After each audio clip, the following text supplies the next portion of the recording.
কোন জায়গা? জয়নগর। আটক করছে কে রে? হ্যাঁ, আটক করছে কে রে?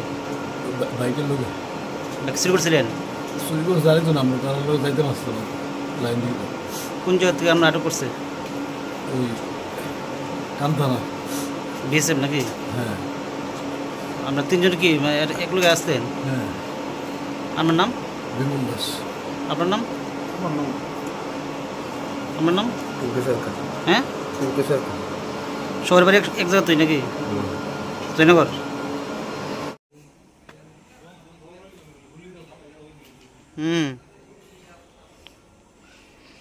অ্যাকচুয়ালি ঠিক সিক্রেট ইনফরমেশনের ভিত্তিতে বিএসএফ এবং মধুপুর থানার স্টাফ যৌথভাবে একটি অভিযান চালায় এবং সীমান্তবর্তী অঞ্চলে সেখান থেকে আমরা 3 জন লোক এবং 2টি বাইককে রিকভারি করতে পারি এবং এর এগেনস্টে একটি অলরেডি স্পেসিফিক কেসও আমরা নিচ্ছি।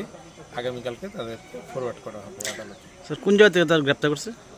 অভিযানটি চলে হরিউদ্দোলা টু কামথানা পর্যন্ত সীমান্তবর্তী অঞ্চলে এবং সেখানে কামথানা কাছাকাছি অঞ্চল থেকে তাদেরকে বাইকসহ চুরির বাইকসহ গ্রেপ্তার করা হয়। কজন স্যার স্যার তার নাম? তাদের একজনের নাম হচ্ছে গিয়ে বিমল দাস, খোকন নম এবং টিঙ্কু সরকার। তারা প্রত্যেকেই তাদের বাড়ি আগরতলা।